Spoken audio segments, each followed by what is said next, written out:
कार्यकर्त्यांमध्ये उत्साह आहे आणि कार्यकर्ते मोठ्या प्रमाणात सेल्फी घेताना आपण पाहतोय.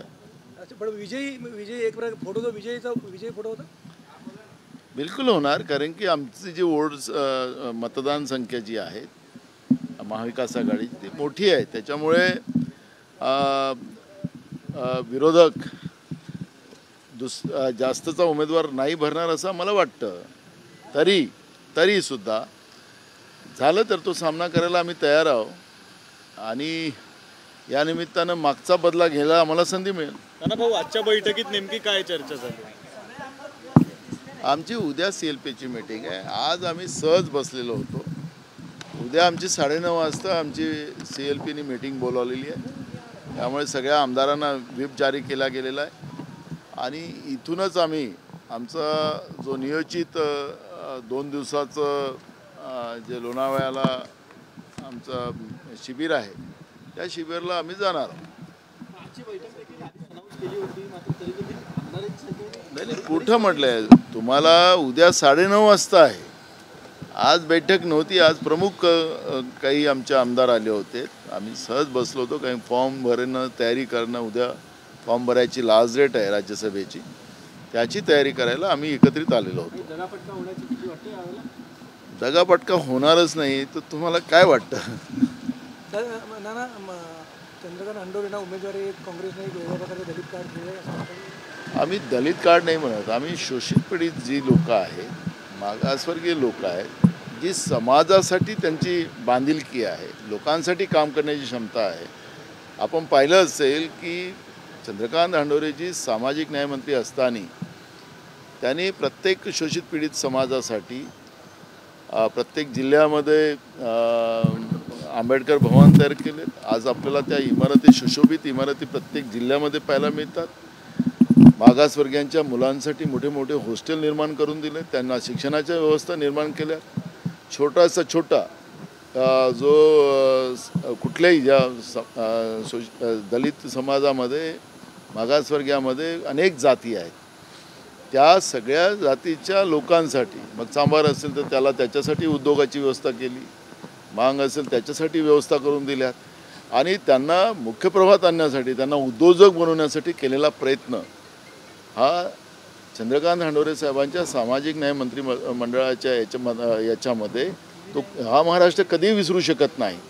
आणि अशा शोषित पीडित समाजासाठी काम करणारा जो माणूस आहे त्याला आमच्या पक्षश्रेष्ठींनी, आमच्या हायकमांडनी हे तिकीट दिलेली आहे राज्यसभेची. त्याचा आनंद संपूर्ण महाराष्ट्रामध्ये केला जातो आहे. आणि मी मगाशी सांगितलं की आम्हाला आयात करावं नाही लागत, घरं फोडून नेते चोरावं नाही लागत. आमच्याजवळ सामान्यातले सामान्यात काम करणारी लोकं आहेत आणि ज्यांनी आयात केलेली लोकांना तिकीट दिली त्याच्याबद्दलची चर्चा काय? भाजपचे जे दरी उचलणारे कार्यकर्ते अजूनही दरीच उचलत राहतील आणि अशाच लोकांना संधी मिळेल असा त्या संदेश भाजपने दिलेला आहे. त्यामुळे त्यांनाही शुभेच्छा. नाना भाऊ, भाजपकडून ऐनवेळी आणखी एखादा उमेदवार देऊन राजकारण बिलकुल केलंच पाहिजे. मी सांगितलं की मागचा बदला आता आम्हाला घ्यायचाच आहे. त्यांनी यावं मैदानात. चॅलेंज आहे तुमचं? नाही, मैदानात यावं. त्याच्यामुळे आम्ही त्यांना म्हणतो ना, मागच्या वेळेस जे काही झालं त्यावेळेस आता येऊ द्या, पण ते करणार नाही आणि ते करूही नाही. त्यांनी हा चॅलेंजचा भाग नाही आहे. महाराष्ट्राची जी प्रथा परंपरा आहे त्याला कायम ठेवली गेली पाहिजे असं आमचं मत आहे. ते करणार नाही असं म्हणताय. म्हणजे ज्या पद्धतीने चंद्रकांत हंडोरेंची उमेदवारी जी आहे, यांच्या जागेवर तर दुसरा कोणी उमेदवार असं त्यांनी डेअरिंग केली असं त्यांना वाटतं दलित वर्ग नाराज होईल म्हणून चौथा बघा, हा मुद्दा तुम्ही चंद्रकांत हंडोरे साहेबांना दलित म्हणून तुम्ही कशाला हिनवताय? ते सामाजिक न्याय मंत्री असताना त्यांनी केलेलं काम हे त्याच्यातलं महत्त्वाचं आहे. ते बहुजनांसाठी काम करणारं व्यक्तिमत्व आहे.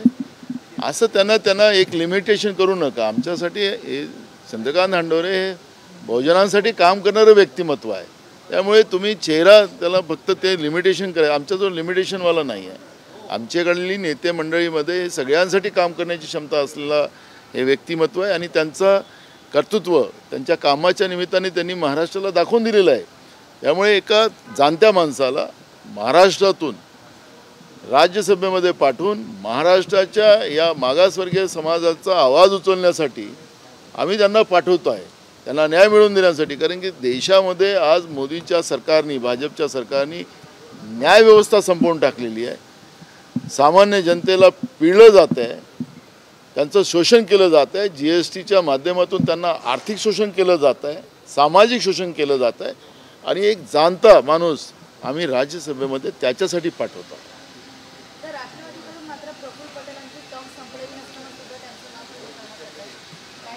काय त्यांना तिकडे लोकसभा लढायचं होतं तर तिकडे आलेत. आता आम्हाला वाटलं की तिकडे लोकसभेला येतील भंडारा गोंदियात, आम्ही वाट पाहत होतो. आता ते काय त्यांच्या पक्षातला निर्णय आहे त्याच्याबद्दल मला काही प्रतिक्रिया द्यायची, पण आम्ही वाट बघत होतो की तिकडे ते मैदानात येतील. पण आता त्यांनी उलटा चमत्कार करून टाकला.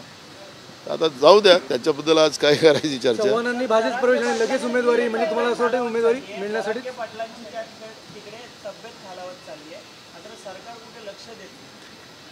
हे सरकार धोकाधडीचं आहे. लोकांना धोका देणं, शब्द देणं आणि त्याच्यावर धोका करणं. 2014 आता पण 2024मध्ये आलेलो आहोत. गेल्या 10 वर्षाच्या पहिले यांनी राज्यात आणि केंद्रात वरतं नरेंद्र आणि खालतं देवेंद्र हा नारा देऊन धनगर समाजाला फसवलं, त्यांच्याशी धोकाधडी केली. गोंडगोवाऱ्यांना फसवलं, त्यांच्याशी धोकाधडी केली. कोळी समाजाला फसवलं, त्यांना आश्वासन देऊन त्यांना फसवलं. मराठा समाजाला फसवलं. आणि अशी धोकाधडी करण्याची प्रथा परंपरा यांची राहिलेली आहे. आणि जे मुख्यमंत्री त्या ठिकाणी जाऊन त्यांनी जे आश्वासन त्यांच्या गावात दिलेलं होतं ते नेमकं का दिलेलं होतं ते अजूनपर्यंत सांगत नाही. जरांगे पाटील रोज सरकारच्या विरोधात ओढत आहे. लोकांमध्ये असंतोष आहे आणि कायदा सुव्यवस्था राज्यात बिघडत चाललेली आहे. गृहमंत्री झोपलेले आहेत, दुसऱ्याचे घरं फोडायला निघालेले आहेत आणि वेशभूषा बदलवत आहेत. हे एवढंच आहे. त्यांच्याच ते सांगत होते की मी वेशभूषा बदलून जात होतो असं त्यांनी सांगितलं, मी नाही म्हणालो, तेच म्हणत होते. तर म्हणून अशा या वेशभूषा बदलणारी जी मंडळी आहेत आणि ती सत्तेत बसलेली आहेत ते राज्याचं 3 तऱ्हा त्यांनी केलेलेच आहेत. त्याच्यामुळे या सगळ्या प्रकरणामध्ये जरांगे पाटलांचं जे काही अवस्था आता आज झालेली आहे, मी तुमच्या चॅनलवर पाहतो आहे, ती भयावह आहे. सरकारने दिलेले काय आश्वासन होते त्याची चर्चा आम्ही विधानसभेत त्यांना सांगितलं की तुम्ही सांगा तर खरं, महाराष्ट्र ऐकतो आहे की तुम्ही हे न्याय कसा देणार, कुठल्या आधारावर देणार. पण सरकारने पळ काढला विधानसभेतून नागपूरच्या अधिवेशनामध्ये, ही आपण पाहिलं. आणि आता परवा त्यांचं आंदोलन मुंबईमध्ये यायला निघालं, त्यावेळेस अजून काय आश्वासन दिलं होतं तेही कळायला कारण नाही. त्यांना गुलाल उधळायला लावला, त्यांना बँड वाजवायला लावले. आता यांचा बँड वाजवायला लागले, आता ते निघालेले आहेत सरकारचा. आणि म्हणून ही सगळी परिस्थिती ही धोकाधडीची आहे. हे धोकेबाज सरकार आहे, गुंडाराज सरकार आहे आणि लुटारू सरकार आहे.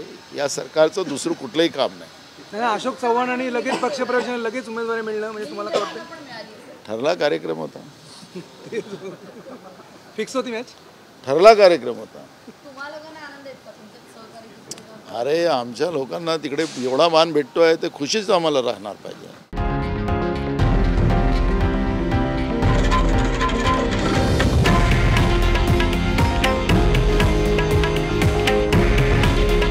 हे आहे देशातील नंबर 1 न्यूज नेटवर्क आणि आपण पाहत आहात TV9 मराठी. काळजी तुमची, हित महाराष्ट्राचं.